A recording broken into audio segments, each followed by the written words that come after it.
Shalom sidang jemaat yang dikasih Tuhan, selamat hari Minggu, selamat bergabung kembali di dalam ibadah GSJA Jem Yun Long.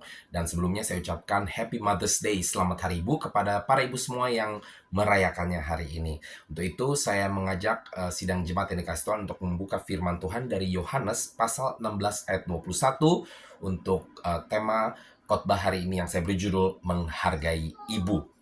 Seperti biasa, kita akan baca bersama-sama. Bagi yang bisa membacanya sembari bangkit berdiri, kita buka dari Yohanes 16 ayat 21. Kalau tidak, silahkan baca atau mendengarkannya saja, tidak masalah. Mari kita baca bersama bagi yang bisa melakukannya. 2, 3. Seorang perempuan berduka cita pada saat ia melahirkan. Tetapi sesudah ia melahirkan anaknya, ia tidak ingat lagi akan penderitaannya karena kegembiraan bahwa seorang manusia telah dilahirkan ke dunia. Mari kita berdoa. Bapa di surga, kami bersyukur hari ini kami boleh merayakan Hari Ibu atau Mother's Day. Kami menghargai para ibu, kami memberkati para ibu Tuhan, kami mengasihi mereka Tuhan. Untuk itu Tuhan, ajar kami hari ini lebih lagi Tuhan, tentang mengapa kami perlu menghargai para ibu di sekeliling kami. Bukan saja ibu kami Tuhan secara pribadi, tetapi para ibu yang Tuhan tempatkan di sekeliling kami Tuhan, termasuk para ibu yang ada di tengah-tengah sidang jemaat kami. Untuk itu berbicaralah Tuhan kepada setiap kami tanpa terkecuali. Kami mau serahkan jalan ibadah kami hari ini ke dalam tangan-Mu saja. Di dalam nama Yesus kami berdoa. Haleluya. Mari kita semua katakan amin. Puji Tuhan. Saudara, ada beberapa poin yang ingin saya sampaikan hari ini tentang mengapa kita perlu menghargai para ibu. Yang pertama, saudara-saudara, seorang ibu itu menguatkan, ya. Dia bukan saja menguatkan anak-anaknya, tetapi dia juga menguatkan orang-orang di sekelilingnya. Kalau saudara perhatikan, ya, seorang ibu itu pasti akan menguatkan atau memiliki tendensi untuk menguatkan orang-orang yang ada di sekitarnya. Tadi saya katakan bukan saja anak-anak ya, tetapi juga orang-orang lain, perempuan lain, mungkin yang sesama ibu dan lain sebagainya. Mereka memiliki satu sistem yang begitu kuat, yang bukan saja mendorong mereka untuk menjadi kuat ya, tidak cengeng, boleh dibilang mungkin lebih banyak laki-laki yang cengeng, cuman nggak kelihatan, saudara-saudara. Perempuan itu, apalagi yang sudah jadi ibu ya, biasanya walaupun nangis ya, tapi tetap tegar ya. Artinya kalau saudara perhatikan ya, lebih banyak ya, tapi ini hanya contoh saja ya, bukan benar ya. Ini hanya apa yang saya perhatikan dan saya kira banyak orang juga memperhatikan. Tampaknya lebih banyak ya, uh, para janda yang ditinggali suaminya yang mampu untuk hidup tanpa menikah lagi sampai mereka meninggal ya, dibandingkan para duda yang ditinggal oleh istrinya, ditinggal mati oleh istrinya, yang bisa tahan sampai mereka tua ya. Ini tidak ada masalah sih apakah mereka mau menikah lagi atau tidak, enggak. Ini hanya dalam kacamata saya melihat bahwa tampaknya memang wanita mungkin memiliki ketegaran yang lebih lagi. Mereka fokusnya itu mungkin bukan kepada kenyataan bahwa saya nggak mampu hidup sendiri, saya perlu pendamping lagi, tetapi dia memiliki ketegaran yang begitu luar biasa sehingga fokusnya kepada bagaimana caranya saya bisa menegarkan orang lain di sekeliling saya. Nah, ini adalah satu kehebatan dari uh, ibu ya, para ibu yang ada di sekeliling kita. Amsal 31 ayat 25 berbunyi, pakaiannya adalah kekuatan dan kemuliaan, dia tertawa tentang hari depan. Jadi para ibu itu memiliki satu karunia tersendiri memang, saudara-saudara ya. Nggak perlu harus ibu yang Kristen ya. Bahkan saya lihat yang namanya ibu itu memiliki karunia tersendiri yang memang dari lahir dari Sang Pencipta sudah diberikan untuk memiliki kekuatan dan ketegaran, saudara-saudara, melihat hari depan dengan kepositifan daripada hal yang negatif ya. Biasanya kalau dalam rumah tangga ya, yang laki-laki yang cepat emosi, cepat marah dan lain sebagainya, biasanya istrinya yang pasti akan menenangkan. Pak ya, sabar ya, nanti pasti ada jalan keluar dan lain sebagainya, saudara-saudara ya. Ada bercandaan ya, dulu ya, ini bercandaan saja nggak benar ya. Walaupun mungkin di dalam kehidupan beberapa kita ada benarnya juga. Jadi ada bercandaan yang mengatakan bahwa kalau seorang bapak atau suami yang mengatakan bahwa aduh, kita udah nggak cukup uang bulan ini, itu biasanya tidak perlu takut dulu, karena biasanya istrinya punya simpenan selipin di mana-mana gitu loh, diselipin di lemari lah, selipin di dompet lah dan lain sebagainya. Tapi kalau seorang ibu yang udah langsung mengatakan aduh, uang kita sudah nggak cukup bulan ini, ada kemungkinan memang sudah benar tidak, karena berarti apa yang disimpan untuk urgency atau darurat oleh sang istri benar sudah habis. Nah, ini bukan menjadi patokan dari cara menyimpan uang atau bagaimana ya. Ini hanya menjadi gambaran bagaimana seorang ibu itu lebih kuat. Artinya kalau laki-laki sudah eh, menghadapi masalah itu rata-rata, tidak semua, seakan-akan dunia sudah mau berakhir ya. Tetapi seorang istri atau seorang ibu biasanya bisa melihat dengan kacamata yang lebih tegar dan lebih sabar, saudara-saudara. Seperti saya katakan tadi, saya percaya karena memang seorang ibu itu diciptakan oleh Tuhan dengan karunia tersendiri. Terlepas dari dia percaya kepada Tuhan atau tidak, pencipta kita, yaitu Tuhan kita, menciptakan seluruh wanita, seluruh calon ibu dan seluruh ibu ini ya dengan satu karunia untuk menjadi pendamping yang baik bagi pria, bagi suami, dan bahkan juga bagi anak-anaknya. Dan jangan lupa, para ibu ini juga pada akhirnya nanti akan menjadi pendamping yang baik bagi orang tua mereka pula, ya. Itu yang kita bisa lihat ya. Saya teringat dengan ibu saya ya, dia membesarkan kami ya sampai kami besar dan lain sebagainya. Lalu di hari tua dia, saudara-saudara, dia juga nolongin kami punya cucu, anak-anak kami jadi cucunya ya. Dan bukan saja itu, di hari tuanya juga dia juga masih jagain ayahnya yang sudah lebih manula lagi dari dia. Nah, inilah karunia dari seorang ibu yang diberikan oleh sang pencipta ya. Jadi mereka patut kita hargai, saudara-saudara. Multifunction, multitask, saudara-saudara ya. Kita patut menghargai mereka. Yang kedua, saudara-saudara, mereka patut dihargai. Kenapa? Karena mereka punya kasih sudah teruji ya. Kasih ibu itu sudah teruji. Yohanes 16 ayat 21 berbunyi, seorang perempuan berduka cita pada saat ia melahirkan, tetapi sudah ia melahirkan anaknya, ia tidak ingat lagi akan penderitaannya karena gembira bahwa seorang manusia telah dilahirkan ke dunia. Jadi saudara bayangkan, mereka itu sakit banget ya, namanya bawa bayi berapa bulan itu sakit, capek. Lalu pada saat melahirkan juga sakit lagi, apakah itu melahirkan secara natural ataupun di operasi ya. Kalau secara natural sakitnya pada saat mengeluarkannya. Kalau dioperasi sakitnya itu sampai 1 bulan berikutnya karena masih luka sana sini ya, karena dipotong ya. Jadi mereka harus lalui semua ini, saudara-saudara. Tetapi kesakitan mereka ini tidak sebanding dengan sukacita mereka saat mereka melihat bayi itu lahir. Inilah kasih seorang ibu, saudara-saudara ya. Dikatakan firman Tuhan, dia nggak ingat lagi. Dia udah nggak ingat lagi penderitaannya. Dan dia nggak akan ingat sampai dia tua. Dia nggak akan ingat.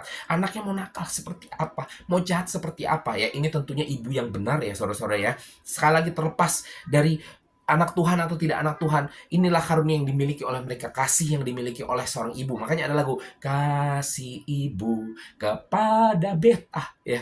Inilah kasih yang dimiliki seorang ibu ya, karunia yang memang sudah diberikan oleh sang pencipta saat mereka diciptakan, saat karakter ibu itu diciptakan, saudara-saudara ya. Jadi sudah teruji, saudara-saudara. Mereka melahirkan dengan begitu sakit, susah payah dan lain sebagainya. Mau anaknya bandel, anaknya begini, anaknya begitu. Mereka ibu yang benar ya, yang gak gila ya, pasti mereka akan tetap mengasihi anak-anaknya, saudara-saudara. Kasih mereka tahan uji. Yang percaya katakan amin. Yang ketiga, kenapa kita perlu menghargai para ibu?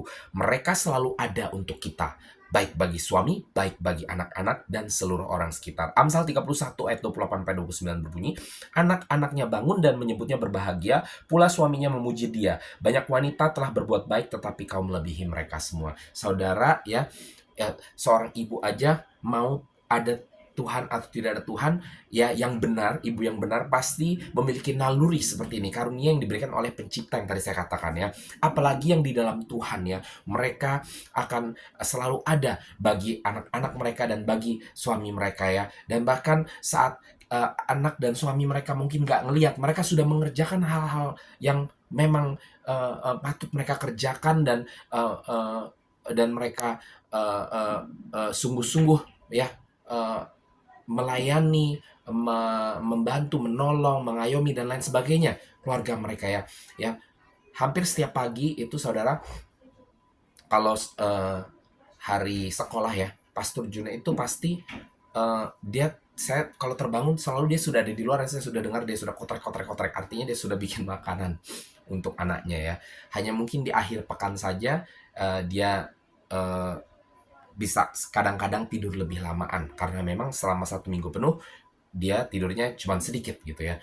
Dan kalau di akhir pekan saya bisa keluar duluan ya. Tapi itu juga mungkin cuma Sabtu, karena Minggunya saya sudah sibuk lagi dengan pelayanan ya. Jadi, eee eee, seorang ibu ini memang benar-benar saudara, selalu ada ya, kapan kita butuhkan, bahkan saat kita tidak membutuhkan, mereka selalu ada saudara-saudara ya. Ini adalah salah satu karunia dan naluri dari seorang ibu yang selalu eksisten ya, eksistensi mereka selalu ada untuk, keluarga mereka. Yesaya 66 ayat 13 berbunyi, "Seperti seseorang yang dihibur ibunya, demikian Aku ini akan menghibur kamu. Kamu akan dihibur di Yerusalem." Jadi bahkan naluri dari seorang ibu ini ya digambarkan seperti naluri Tuhan yang menghiburkan anak-anaknya. Jadi ibu, eee, ini memang benar diciptakan oleh Tuhan dengan naluri tersendiri yang menyerupai naluri Tuhan ya. Tanpa punya Tuhan atau enggak, seorang ibu itu secara natural atau alami memiliki naluri untuk menghibur anak-anaknya, saudara-saudara ya. Jadi mereka selalu akan ada bagi anak-anak mereka, bagi eh, keluarga mereka ya. Ini mengingatkan kita seperti firman katakan, kepada Tuhan saya dan saudara-saudara yang selalu ada bagi saya dan saudara-saudara, baik saat kita membutuhkan ataupun saat kita tidak membutuhkan, Dia tetap akan selalu ada. Yang percaya katakan amin. Yang keempat saudara, kita patut menghargai para ibu karena mereka mengajar kita dengan hikmat, saudara-saudara ya. Mereka mengajar kita dengan hikmat. Loh, memangnya ayah nggak mengajar? Ayah juga mengajar. Tapi sekali lagi, naluri ibu itu saat mengajar itu tanpa harus ya.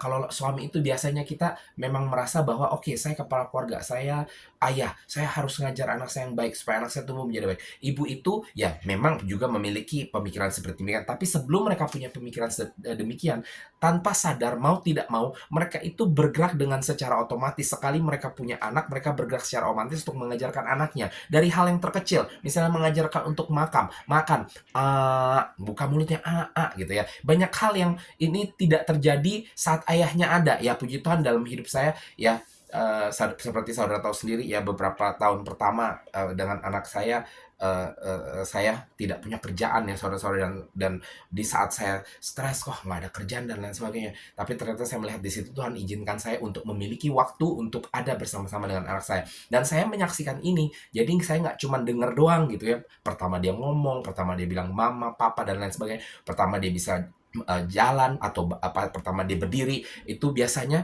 ayah karena kerja jadi nggak ngeliat, cuma diceritain ya. Tapi saya memiliki kesempatan puji Tuhan untuk menyaksikan ini gitu ya, menyaksikan juga karunia atau naluri dari seorang ibu yang tanpa disuruh, memang ini yang mereka miliki saudara-saudara ya. Mereka mengajar dengan hikmat saudara-saudara. Mereka ngajar anaknya untuk buka mulut pakai tangan kanan atau apapun itu, terus ke WC setelah mulai besar, biasanya harus ditemenin ke WC dulu, lalu setelah mulai besar cuma lewat mulut doang. Ya Pastor Joe suka bilang jangan lupa tuh close, turn off the light again, wash your hand. Wash maksudnya cuci tangan gitu ya, kadang-kadang pakai cuma semprotan doang sebenarnya. Ini hal-hal kecil yang mungkin kita tidak melihat atau melihat tapi juga tidak menyadari. Tapi ini adalah hal-hal yang penting yang justru mempersiapkan kita untuk hari depan kita ya. Seorang anak nggak mungkin bisa berlari sebelum dia bisa berjalan. Dia nggak mungkin bisa berjalan sebelum dia merangkak, saudara. Dan ini adalah hal-hal yang seorang ibu sangat terlibat sekali di dalam kehidupan mereka. Ya, Amsal 31 ayat 25 sampai 27 berbunyi, pakaiannya adalah kekuatan dan kemuliaan. Ia tertawa tentang hari depan. Ia membuka mulutnya dengan hikmat. Pengajaran yang lemah lembut ada di lidahnya. Ia mengawasi segala perbuatan rumah tangganya, makanan kemalasan tidak dimakannya ya. Jadi seorang ibu ini benar-benar ya mengetahui pekerjaannya ya. Lucu sekali saudara-saudara. Kalau kita mau kerja itu kan kayak biasanya perlu jadi expertise ya. Misalnya pertama sekolah dulu, mungkin kalau mau masuk dunia pariwisata, sekolah pariwisata dan lain sebagainya. Mau jadi dokter, sekolah kedokteran dan lain sebagainya. Bahkan mau jadi pembantu rumah tangga, saudara masuk PT dulu dan lain sebagainya, di train gitu ya. Saudara, tidak ada yang namanya sekolah ibu, saudara-saudara ya. Nggak ada training untuk jadi ibu kecuali dengar dari orang tua diteruskan dan lain sebagainya. Tapi saudara bayangkan ini ya, saudara, mereka pekerjaan mereka adalah salah satu pekerjaan yang sangat susah, sangat sulit, tetapi mereka dapat melakukannya dengan luar biasa ya. Jadi ada hikmat di situ dan mereka mengajarkannya juga kepada anak-anaknya ya. Ya, sebelum guru ngajarin itu namanya orang tua yang duluan ngajarin, dan lebih banyak ibu yang mengajari daripada ayah. Kenapa? Karena ibu yang ada di situ lebih sering ya, saudara-saudara. Jadi mari kita hargain ibu kita ya. Kalau kita bisa menghargai guru kita, orang tua rohani kita, pendeta kita, karena mengajarkan firman Tuhan, kita perlu menghargai ya, ibu kita yang pertama mengajarkan begitu banyak hal, saudara-saudara. Ya. Yang terakhir, saudara-saudara, kenapa kita patut menghargai para ibu? Karena mereka panjang sabar. Mazmur 139 ayat 13-14 berbunyi, sebab engkaulah yang membentuk buah pinggangku, menenun aku di dalam kandungan ibuku. Aku bersyukur kepadamu oleh karena kejadianku dahsyat dan ajaib. Ajaib apa yang kau buat dan jiwaku benar-benar menyadari. Nah, ini memang mengarahkan kepada bagaimana kejadian kita dibuat oleh Tuhan begitu ajaib dan luar biasa. Tapi kadang-kadang kita lupa bahwa di saat Tuhan membuat saya dan saudara-saudara, Tuhan bekerja sama, partnering, saudara-saudara ya. Sekali lagi, seorang ibu itu selalu menjadi partner, tapi bukan saja dengan ayah atau anak ya, bukan saja dengan keluarga, tetapi partnering yang paling utama untuk seorang ibu menjadi ibu adalah partnering dengan Tuhan, yaitu melalui tubuhnya lah ya, melalui tubuh seorang wanita ya, seorang calon ibu ya, maka Tuhan bisa memenuhi bumi ya dengan saya, saudara, dan begitu banyak orang-orang keturunan, generasi, dan lain sebagainya ya. Jadi oleh karena kerjasama ini Tuhan menenun ya saya dan saudara di dalam kandungan ibu kita. Nah, saudara coba bayangkan ya, untuk kerjasama ini saudara-saudara ternyata butuh pengorbanan tadi yang kita dengar dari si ibu ya, gimana dia harus melalui kesakitan dan lain sebagainya, sakit bersalin, saudara-saudara. Tetapi ingat ya, bukan cuma sakit saat itu aja, saudara, dia panjang sabar karena dia melalui 9 bulan bawa bayinya. Setelah itu, setelah keluar, saudara jangan lupa, dia masih harus sakitnya masih berasa dan lain sebagainya. Dan kita kira pekerjaannya sudah stop, ternyata saudara-saudara ya, sampai kita nanti sudah selesai anaknya sekolah dan lain sebagainya, ternyata pekerjaan itu nggak selesai-selesai. Pertama kita kira, oh nanti kalau udah selesai sekolah kita akan free. Tapi saudara, yang namanya pekerjaan orang tua, dan khususnya juga ibu, saya percaya itu tampaknya tidak akan pernah selesai ya. Tapi bukan karena kita terpaksa, tapi juga karena memang saya melihat bahwa ibu sekali lagi itu memiliki naluri atau karakter yang secara khusus Tuhan berikan kepada mereka. Mereka memiliki panjang sabar ya, yang terbilang lebih dari kebanyakan pria. Memang ada juga pria yang panjang sabar tentunya, apalagi yang di dalam Tuhan ya. Tapi saya melihat sekali lagi, terlepas dari apakah seorang ibu itu adalah anak Tuhan atau tidak, itu seakan-akan memiliki satu naluri atau karunia tersendiri yang Tuhan Sang Pencipta berikan kepada mereka untuk memiliki kasih dan panjang sabar yang serupa dengan yang dimiliki oleh Tuhan saya dan saudara-saudara. Inilah sebabnya mereka patut kita hargai, kita kasihi, kita hormati, kita berkati saudara-saudara. Hari ini kita merayakan Hari Ibu, Mother's Day tersebut. Mari kita berdoa untuk pertama-tama ibu saya dan saudara-saudara kalau masih hidup ya, kasihi mereka saat mereka masih hidup. Kalau mereka sudah nggak ada ya, percuma saudara-saudara mau bilang mengasihi juga ya, orangnya nggak tahu, orangnya nggak rasakan. Kalau masih hidup, mari kita kasih mereka, telepon mereka di kampung halaman mungkin ya, sering-sering ya, mungkin mereka kesepian dan lain sebagainya, apalagi kalau mereka sudah tua ya. Dan bukan cuman ibu kita sendiri, tetapi ibu-ibu yang ada di sekeliling kita ya, para ibu yang sudah melalui apa yang dilalui ibu kita sendiri ya, membesarkan saya dan saudara-saudara. Kita hormati, kita hargai mereka, dan kita berkati mereka, kita doakan mereka ya. Saya harap ini menjadi berkat saudara-saudara, dan biar kiranya nanti juga para calon ibu ya akan juga terus menjadi berkat bagi orang-orang di luar sana. Shalom, selamat hari Minggu, Tuhan Yesus memberkati.